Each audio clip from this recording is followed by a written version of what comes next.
Hello, let's talk about light. First, we need to introduce a couple of ideas just to lead us into understanding light a little better. The first one is electric fields. These indicate the electric force around electrically charged objects. So here we have a positively charged particle. You can tell because of the plus sign, but also because the field lines point away from it.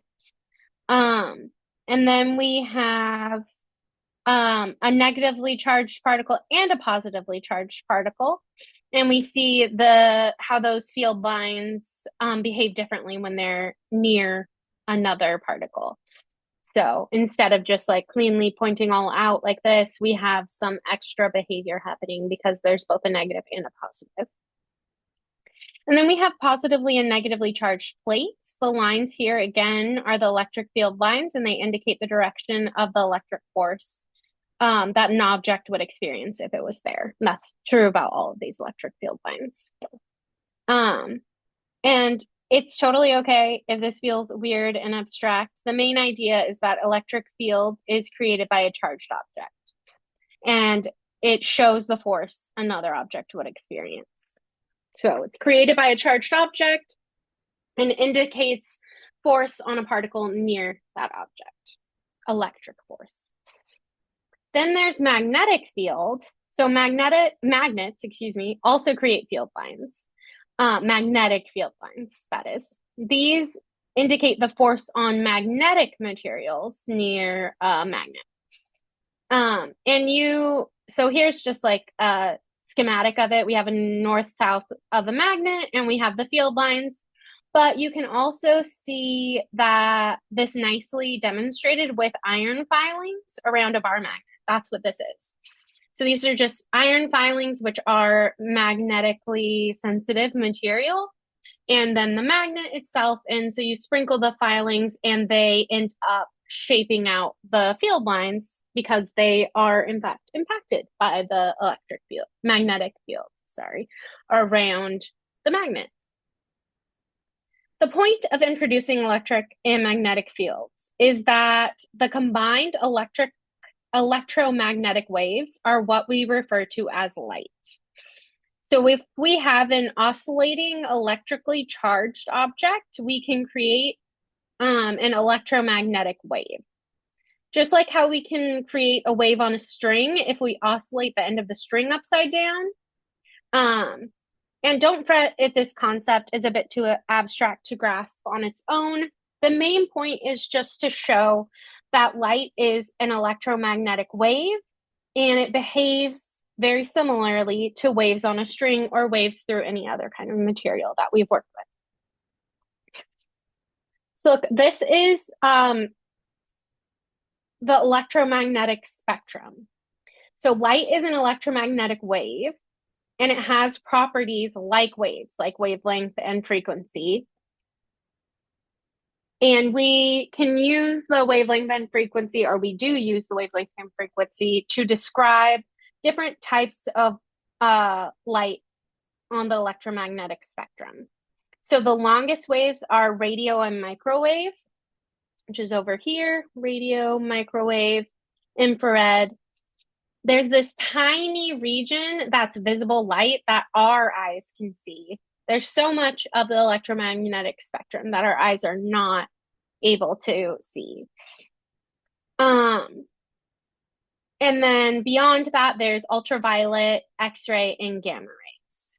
And this diagram shows their frequency in hertz here. But let's look at another version of the electromagnetic spectrum. I like this one. The other one was from your textbook, but I like this one. It helps to give you a baseline to visualize the size of these waves, specifically the size of the wavelengths themselves. Radio waves, which again are the biggest waves, they go from the size of buildings to around the size of humans. So that's the range of radio waves, sorry. Microwaves is between the size of humans and the size of butterflies. Infrared is around the size of the tip of a needle. Visible light has wavelength the size of protozoans. UV light is the size of molecules, X-ray is the size of atoms, and gamma ray are the size of atomic nuclei.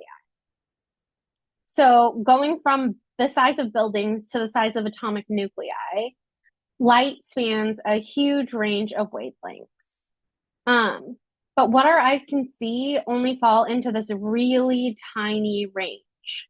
So let's take a closer look at that tiny range. And we're zooming in here to visible light.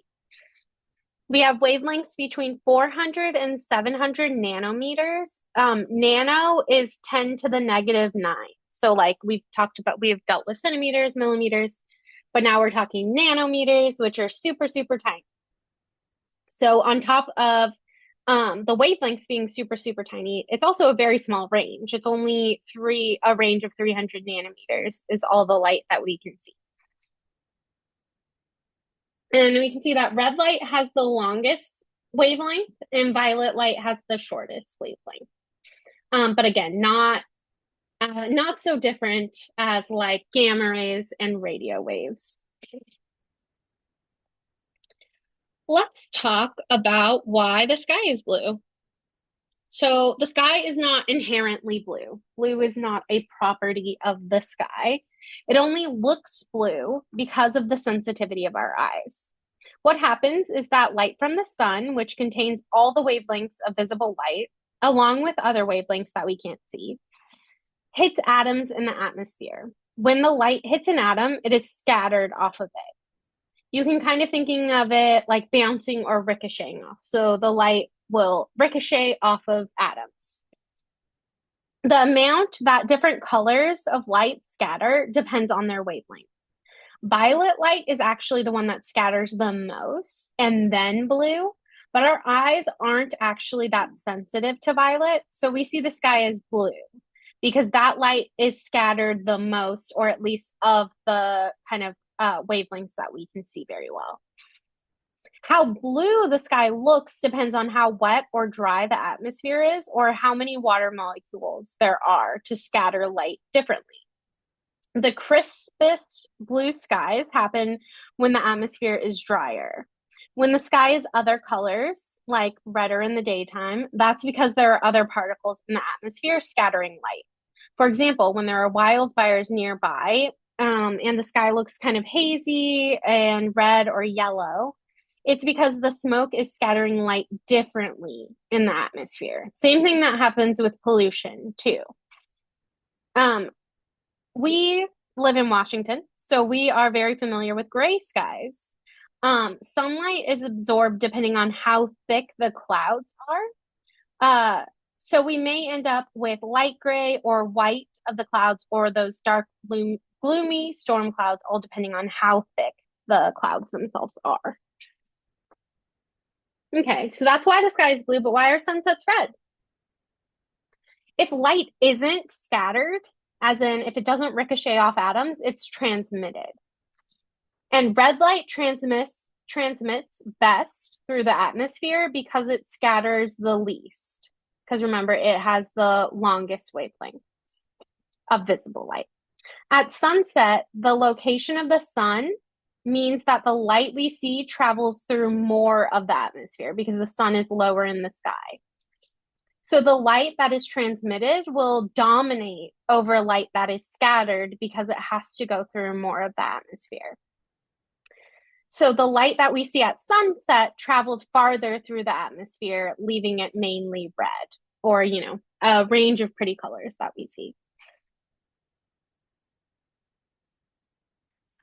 We actually talked about refraction, specifically around ultrasound, because again, remember, light and sound are all waves and they behave very similarly. So refraction is when you go between two different materials and the speed of the wave changes. And what that ends up causing the path of the wave to bend slightly.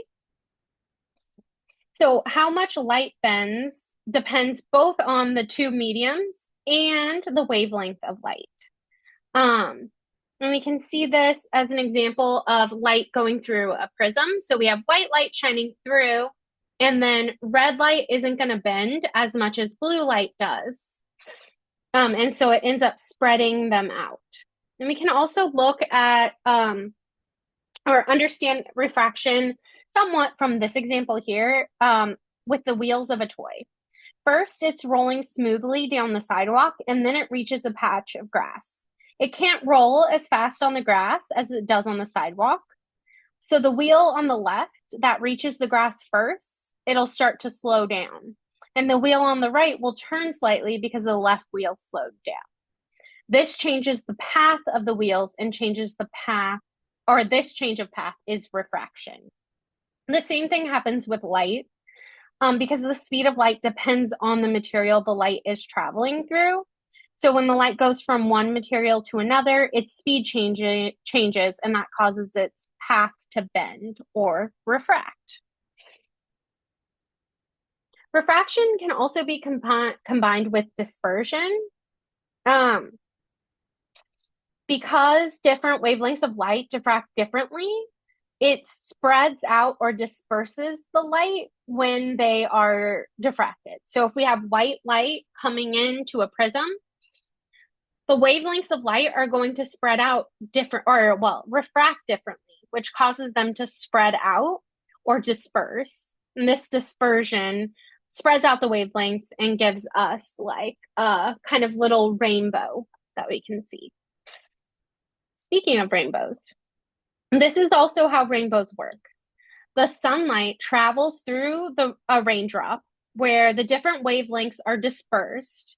And this happens all throughout the sky because there are a bunch of raindrops or water molecules in the atmosphere. So again, we have white light striking a raindrop and the wavelengths of light bending differently.